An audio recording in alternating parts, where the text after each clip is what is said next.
Hey everyone and welcome back to my channel. Today I'm going to be looking at changing out my warband buff and my paragon to see if I can get more damage but still retain speed in my normal farming and dungeon build. Let's go. So I pretty much came across this totally by chance. So I wanted to look at my paragon and I thought I'd play around with paragon, and then I decided to also play around with warband buffs. So normally I use the protector buff because this increases my size and this makes it a lot easier and faster to move through dungeons. I normally use that alongside the slinger paragon tree with the nodes, which I will go through in a second. But when I tested it out and actually tried it with some different warband buffs and a different paragon, I was pretty surprised at the results. So we're going to try this today. I'm going to test this out and show you. So this is my original setup as I had it. This is my farming build, which is the one that I wanted to try and get more damage from, because obviously I run this in dungeons as well and challenge rifts sometimes and things like that as well. So I wanted to see if I could push more damage from this. Please excuse my battery, it is dying on me right now. So let's test this out. I'm going to do 30-second burst with this, and then I'm going to test out some different paragons and some different warband buffs. Let's go. We're going to do 30 seconds as I said, and we'll see exactly what damage we get. Obviously you can see when I first hit I get a really high amount of damage.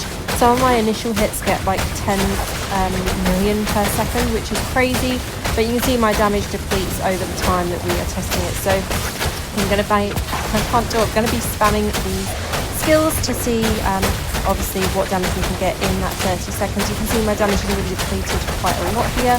So coming up to the 30-second mark now, what are we going to end up on? So in 30 seconds, obviously we need to minus 3.5 million there. So we've got 104, let's say 104 million damage there in total. So, or 105 million damage there in total. So not a huge amount, and I'm going to test some things out with this. So taking a look at my paragon, I was using the slinger paragon here, and you can see the nodes that I've got. I've got unseen dynamism, deadly intent, bloodthirst, impulsive, and uncanny. So these all work nicely. Obviously they increase my critical hit chance and my skills and primary attack damage stacks to give me that unseen dynamism, which then increases my critical hit chance as well. So this one is quite a nice setup to use. However, I did find that I was getting more damage from actually using Brawler. Now with Brawler, I've got basically the skills that help me to move. So every enemy within 5 yards reduces the damage you take. So obviously that is more of a defensive. While heavy armor is active, you can move through enemies freely, and enemies within 5 yards have their damage reduced by 5%. Your size and maximum life is increased. That's the reason mainly why I use Brawler, so that I have that increased speed. And combat expertise, the effect of heavy armor increases from 2% to 3%. The effects of rugged increase from 5% to 8%. And lastly, defender of sanctuary, when you're attacked 5 or more times within 3 seconds, you gain an absorb shield. So this is pretty much a defensive paragon setup. And I was surprised to see that this actually was giving me more damage than using slinger. So I'm going to reset this. And how it was giving me more damage was actually by changing my warband buff. So this is the one that I normally use. As I said, this is Protector. So damage taken reduced, reduces damage taken, increases your life and size. I'm going to swap this out to Attacker. Now the buffs that I've got here, damage done is increased by 3.5%. Increases your damage dealt by 1% for 2 seconds. Every time you deal damage, this effect stacks up to 10 times but is removed when you take damage. Critical hit chance increased 1%. Now that is on here twice, and it isn't limited to using just once. So I get that twice here. Increases critical hit chance by 3% while above 70% of your total life, and increases critical hit damage by 10% while your critical hit chance is greater than 70%. So I have quite a lot of critical hit chance on my build, coming from different areas, coming from the legendary gems that I'm using. Obviously I have critical hit chance coming from my Roiling Consequence. I have it also on my Reforges, so my critical hit chance is 30% just from my Reforges on my gear.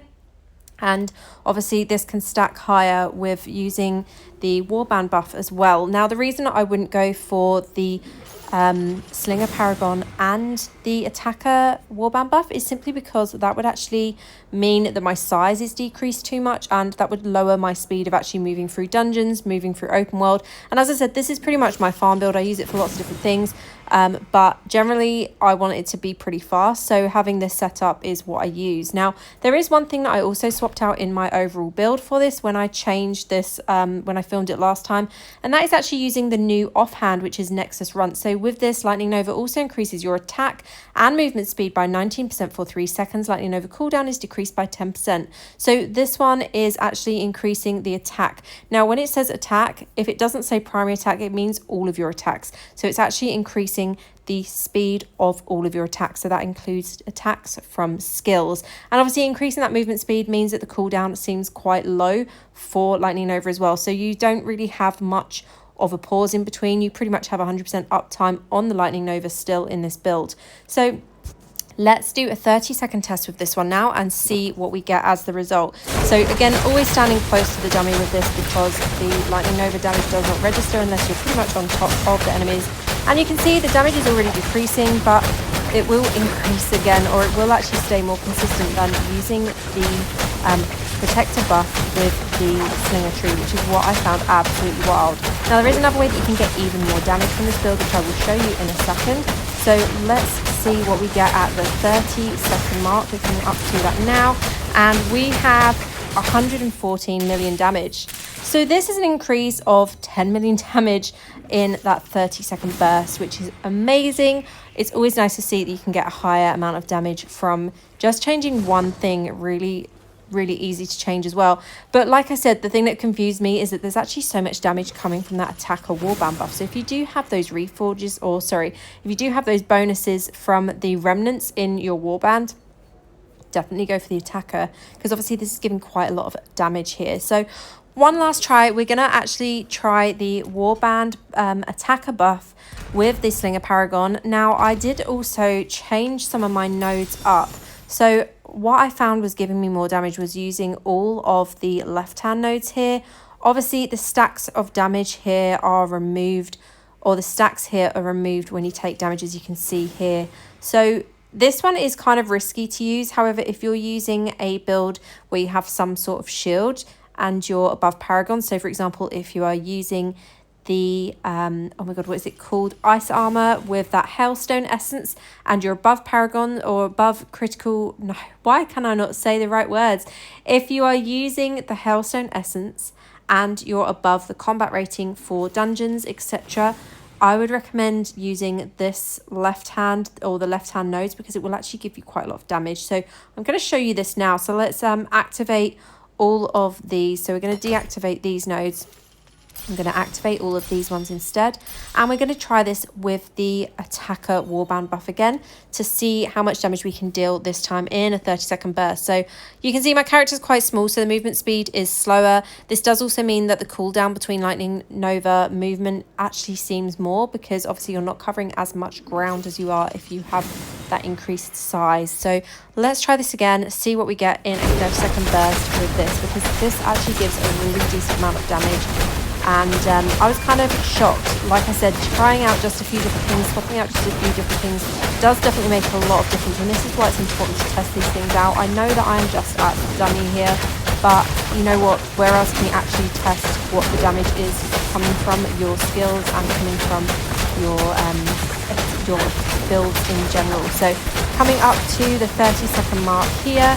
So in 30 seconds, we have 120 million damage. So you can see there's not much difference between using the Slinger Paragon and Brawler, which is absolutely wild to me, because Slinger Paragon, in theory, should actually be giving you quite a lot more damage, especially as it's increasing in the critical hit chance, whereas the Brawler Paragon is basically just giving you a more of a defensive build. So an interesting find here. Definitely play around with your Paragon and your warband buffs as well and see what you get from that. But that is it from me for this video today. I hope you found this helpful. As I said, definitely check the warband bonus and your Paragon and see what works best in your builds. You might be surprised by the outcome like I was. As always, thank you so much for watching. I hope you found this helpful, and I'll see you in the next one. Have a great day. Official Diablo partner.